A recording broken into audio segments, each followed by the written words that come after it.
Okay, back with another little video. I've just obviously done these couple of videos on automation upgrade, and I did this video on a vacuum airlock and on a puffed feeder, puffed factory rather. This is something a little bit different using slicksters. What we've basically got here is a room where you would be collecting all your carbon dioxide to feed your slicksters as you normally would. Although what we've done here, we've used a bit of automation on some of these airlocks. So what we are going to do is gather up our oil into this little chamber here, and we've got a hydro sensor that's looking for 20 kilos of pressure. So 2 tiles wide, it should give us about 40 kilos of oil per drop. And what's going to happen, this sensor is going to toggle this little circuit here, which will kick these airlocks into motion and dump our oil out onto this little hot tin plate we've got here. So what we have is some magma that we've caught in a vacuum, and we have it connected so it's touching a metal tile or metal flooring. Now, I've mentioned this on stream a couple of times and I've actually shown it in the past, but if you capture magma in a vacuum, it won't transfer any heat. Okay, so we have some here that's already been caught, and as you can see, it's not actually transferring any heat to its surroundings. We unpause, you can see what's going on. On this one here, we've touched it with a metal tile, which is allowing it to transfer because it's no longer being cut off by the void of a vacuum. Okay, so that's what we have down there. Just thought I'd show you that, and in a moment I'll show you how you can go about bottling your magma as well. But yeah, what this is essentially going to do, we're going to drop our oil out onto this roof here, and it's going to boil first of all from crude oil to petroleum, and then from petroleum into natural gas, at which point it'll float up this chamber. It'll hit these couple of sensors here, which are connected with an AND gate, and they are basically looking for it to be above 2 kilos of pressure and below 160 odd degrees. That's just so I didn't cook this anti-entropy thermo-nullifier that we've got up here. So once both these sensors click on, the mechanised airlock, which is here, will open, and then the gas can escape into here, and that's how we're going to collect it. This anti-entropy thermo-nullifier, giant wheezewort, is going to cool the natural gas, and then it's going to be collected by our pumps, which is sort of symbolising where you would send your natural gas to be used for whatever you're using it for, whether that be power or whatever. Just up above here, we've got a little pump with some hydrogen in here. That's to feed into our nullifier. And to be honest, this uses such a small amount of hydrogen, you could just use a little micro pump, one of the new smaller pumps, but I just threw this in just because it was easy.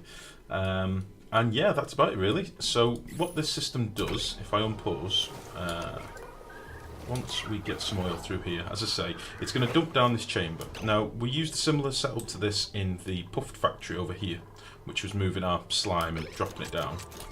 We have a similar setup here, however, we needed to have one of the doors as a horizontal door. Reason for that is, this chamber's full of gas, this chamber's full of gas. If I have vertical doors here, like 4 vertical doors, then the gases are allowed to move through, whereas this way, the liquid sort of stops it. So this is about ready to drop, and you'll see what happens. That drops into there, all the airlocks close, and then our oil just gets boiled away. Now this is a finite resource, obviously magma. Once it's cooled down, it needs to be dug out and replenished, as it were, which I will show you how to do in a minute. But you can see the natural gas is now cooking away. We've got 12 kilos, 11 kilos, you know, it's quite a high concentration down here. And this will just continue to boil away until the next hit. Obviously, the higher the throughput of oil you're dumping onto this tin roof, you know, well, I call it a tin roof, but you know what I mean. The higher the throughput of oil you're dumping onto here, the quicker your magma will cool down. So it is finite, very much so. It only has so much energy in there to give. And again, it then goes up this chamber, gets cooled in this room, and providing it satisfies both the criteria here, which is below 70 degrees, above a kilo of oxygen, a kilo of pressure, these pumps tick on, and then just pump the natural gas into there. And that's that. Pretty simple. I really like it. I've seen a couple of people doing this on YouTube recently. Grind This Game is one who did it with digging a big tunnel right down to magma level, but I just thought I'd show you a way of essentially incorporating it into your base. You can move magma around very easily, and I'll show you how to do that just at the end now. What I've done here is set up a little system just to show you how Magma works essentially. So if I just go and grab a dupe up here, and we'll take Lindsay because she's chilly. Why not? We'll move her down here, and she's still running, which is great. What I've basically set up here is a chamber that's sort of signifying magma, just because I didn't want to dig through all this oil and mess about. Imagine this is your magma. The idea is to cap it off and make it a vacuum. You can do that very simply with an airlock. If you put a water lock in and a pump inside, you can make it a vacuum.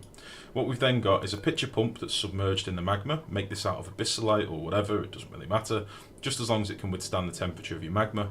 And then a bottle emptier wherever you want your magma to go. And we've got this ticked on magma and enabled auto bottling, so we can pick it from here and dump it out here. And then what will happen, Lindsay is going to put on this suit, she's going to jump inside,